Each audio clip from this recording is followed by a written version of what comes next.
актуатор с грузовой Ивеки. Первым делом на них смотрим, на 12 вольт он или на 24 всегда отображается. Если 12, ну, подключаем напрямую к тестеру, если 24, то через отдельный преобразователь. Номер актуатора. То есть мы в нашей компании фиксируем номер, вот, который виден здесь, К6Т 51774.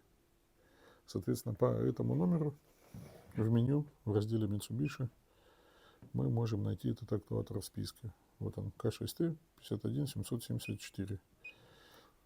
Черно-желтый провод. Актуатор вышел в 50%.